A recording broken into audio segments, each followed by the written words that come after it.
Hey, what's up, guys? This is Justin, and I'm back again for another movie review. Finally, I know it feels like it's been forever. But today I'm going to be talking about Jason Mewes, Jay from Jay and Silent Bob, and Clerks, and all those other great Kevin Smith films. His directorial debut in a movie called Madness in the Method.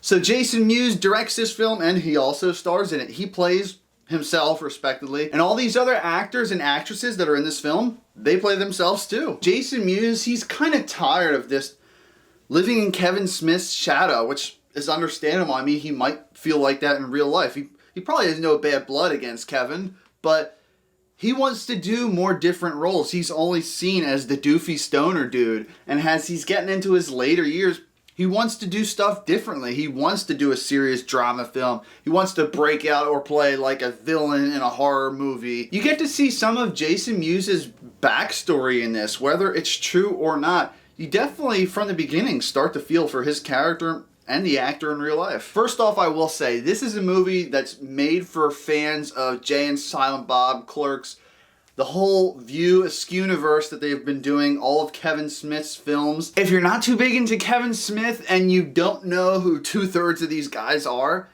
then chances are you'll probably just think this is meh or boring movie. And I get that. Lucky for me, I'm a huge fan of Jason Mewes and Kevin Smith. I love all of the other actors and actresses that have been in their movies.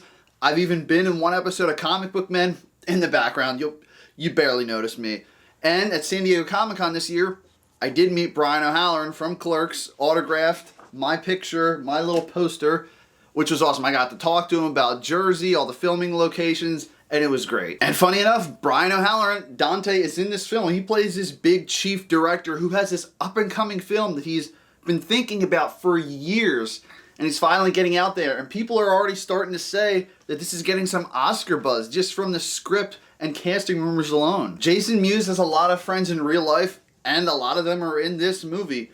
One of his friends, Matt Willis, is in this film, and he plays this type of character that he just talks to him straight up. Jason, there's this book I found, and you have to read it slowly. You have to give time for it to soak in and just take in all of that knowledge slowly. Don't get ahead of yourself. But it's all about method acting. Jason Mewes wants to become a method actor and just completely engulf himself in these roles, and maybe that's how he'll get his big break. But let me go through a little bit of the laundry list of B actors just we haven't heard from in a while, comic book type actor, or whatever.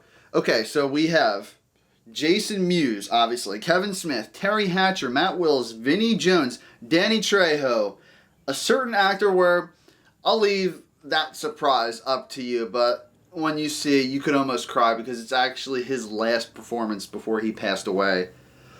Dean Cain, Casper Van Dien, Kevin Smith's daughter, Harley Quinn Smith, Ivana Lynch, Luna Lovegood from Harry Potter. This whole film takes place in LA, and if you're already getting a little bit of the gist of the plot from just me talking about it, if you were wondering, yeah, the plot is pretty generic. It's nothing crazy, it's nothing that stands out, but it's enough to kind of let you peek into the world of an actor to see what maybe goes on off screen. We get some arguments between Kevin Smith and Jason Mewes, and maybe they're not like that in real life. Maybe they were at some point in time. I can't imagine being best friends for like over 20 years and not having a serious, heated argument or debate at one point. And that was really cool to see because it felt real. So that aspect of it, and the comedic aspect is pretty good. I mean, at certain times, you're not sure if you should laugh or be like, oh shit. But at the same time, I feel like that's another sort of hidden message about this film. Don't judge a book by its cover.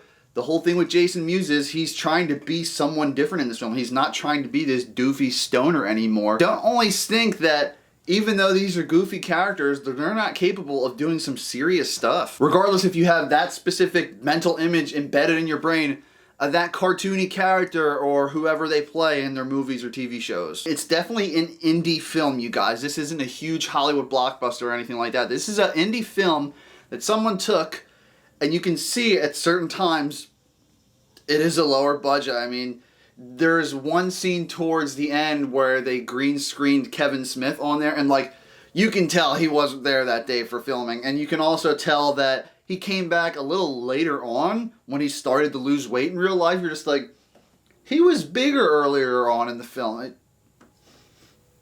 Boop. But regardless, like 75% of the people in this film are all his friends. I would love one day to take a month or two out of my busy schedule to make a movie with all my friends in it, famous or not. Guys, I'm gonna wrap up this review for you, but the actors were great in this film, big or small. We get to dive into a neat little world of behind the scenes acting and arguments and stuff that goes on in Hollywood. The plot is pretty generic. Jason Mewes still does a good directorial debut, but if you're not really familiar with Kevin Smith and his work or all these other View Askew Universe films, then you might not really care too much about this film, and I get that. This movie is funny, it has great cameos. Of course, the Kevin Smith universe aspect of this film makes it a lot better for me, but regardless, Madness in the Method gets an 8.5 out of 10.